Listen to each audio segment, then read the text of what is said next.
gas prices and oil prices come down, millions and millions of barrels of crude and natural gas flowing through the Strait of Hormuz that weren't flowing before. But we also wanted to make sure that we actually set up the coordination mechanism so that we could demine the Straits of Hormuz, so that when there are the conflicts that inevitably come up, we can make sure we work through them rather than that leading to escalation, and that is exactly what we did yesterday. Number two, we also wanted to build a mechanism, a similar mechanism, for deconfliction for the regional ceasefire.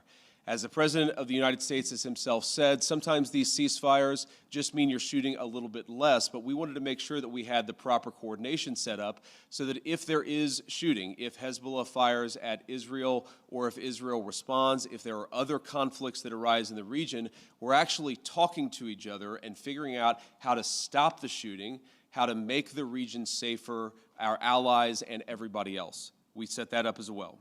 Number three, and this is probably what we're most excited about as Americans, the Iranians have agreed to invite IAEA inspectors back into their country. That is a major milestone for the American people and the first step in permanently denuclearizing or permanently ending a nuclear weapons program in Iran. And that's exactly what we wanted to do. That's exactly what we asked to happen. We made a lot of great progress on other nuclear talks. And that leads me to the final thing that we wanted to accomplish, which is actually set up the process for the technical negotiations that will follow. Our teams working with the Iranians, the Qataris, and the Pakistanis made great progress yesterday.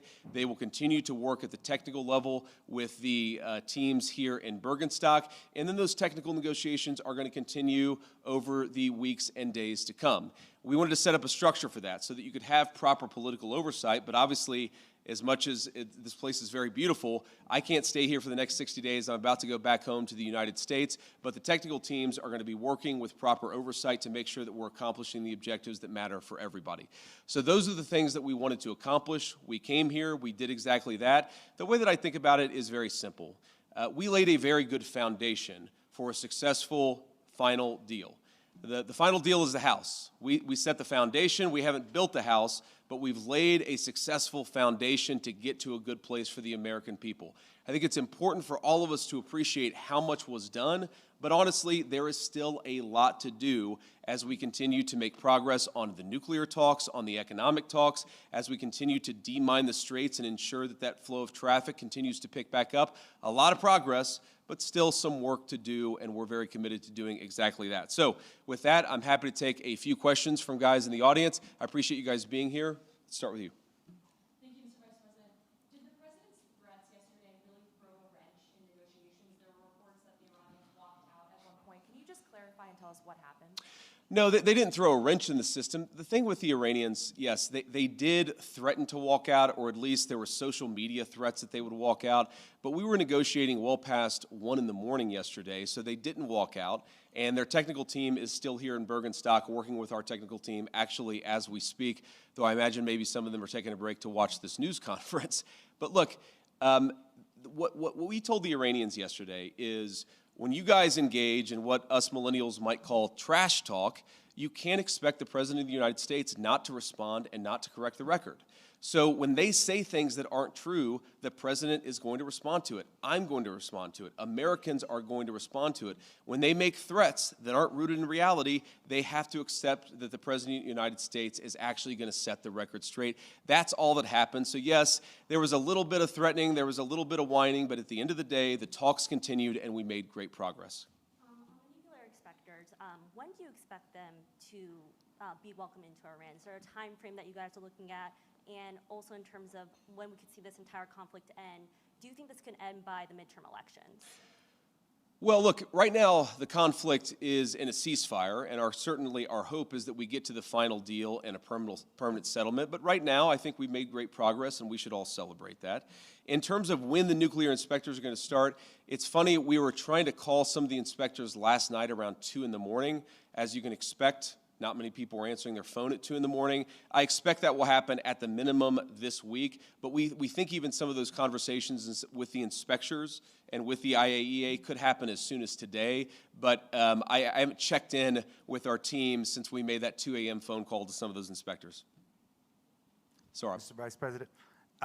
Thank you, Mr. Vice President. Did you, going in, expect the Iranians to make Lebanon as much of a linchpin as they ended up doing?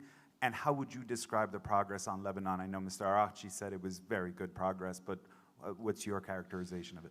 Yeah, I would describe it as very good progress, too. I mean, look, we want a regional ceasefire, right? We want Hezbollah to stop firing at our friends in Israel. We want Israelis to be able to live in peace. We also want to make sure that, you know, when things happen, they don't spiral into a broader escalation. And so we've been, I think, very good at setting up what we're calling a deconfliction mechanism. But what it really is to say that when things happen, the sides are actually talking to one another. Sometimes, you know, you've got a bit of a chicken and egg problem, that you've got a junior guy who fires a drone that didn't have approval from the high command. Okay, of course, Israel has to respond to that.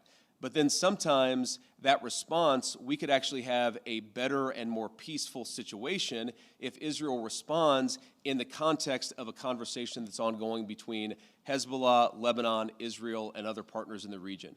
There really hasn't been a mechanism to have those discussions until basically around 4 p.m. yesterday, Bergenstock time, when we set that up. So what we're trying to do is to say, first of all, Israel and every other nation in the region has the right of self-defense, but we want to make sure that everybody has that right of self-defense in the background where we're talking about how to de-escalate these conflicts rather than spiraling out of control. Sometimes what will happen is that if the conflict spirals out of control, that's worse for everybody's self-defense and worse for everybody's security. So we've actually got the process in place to ensure that that escalation doesn't happen. Now, I will say you already see the fruits of that. Over the past 24 hours, it's probably been the most peaceful that we've seen the situation in Lebanon. The previous 24 hours were pretty good. Obviously, there was some shooting about 72 hours ago. So this is a work in progress, but what we've done is actually set up the operation so that we can ensure it doesn't spiral out of control in the future.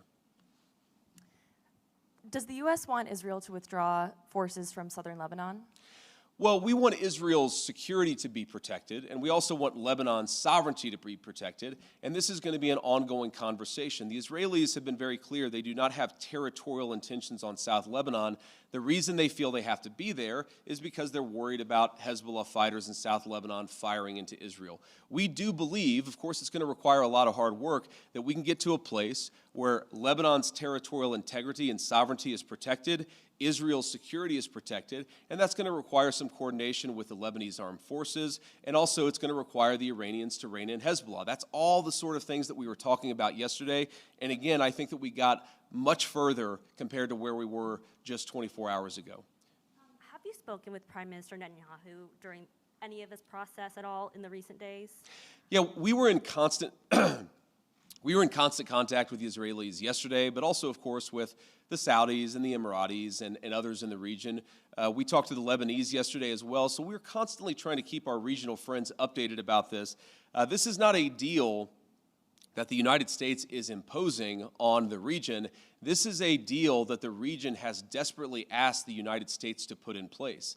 Obviously, the headlines have been very focused about what's been going on between the United States and Iran, but this region has been a basket case for a very long time, and what the president has set us to do, again, lay the foundation, see if we can get to a permanent peace. If we can't, the President of the United States still has a lot of options to accomplish America's security objectives, but he has certainly committed us to this pathway for now, and we're going to keep on working and seeing what we can accomplish. And then I want to just, before we depart here, I want to say one last thing.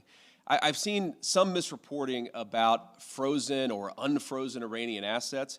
One of the other things that we wanted to do, and wasn't as high of a priority for us for obvious reasons, but we wanted to make sure that we set up a process where if we ever unfreeze Iranian assets, we can ensure that that money, that Iranian money, goes to help the people of Iran and not to fund terrorism. So Jared Kushner actually came up with a very interesting solution with the Qataris, where basically, again, if there is any frozen Iranian assets that are unfrozen, then we have approval over that process. The Qataris have approval over that process, and then the money would actually go to buy American soy, American corn, and American wheat for the benefit of the Iranian people. And as much as I see some of the press misreporting on this, and of course, buttressed by what the Iranians are saying, or not all Iranians, I want to be clear, there are a lot of Iranians who are telling the truth about what happened yesterday, but you see some social media reporting that gets this wrong.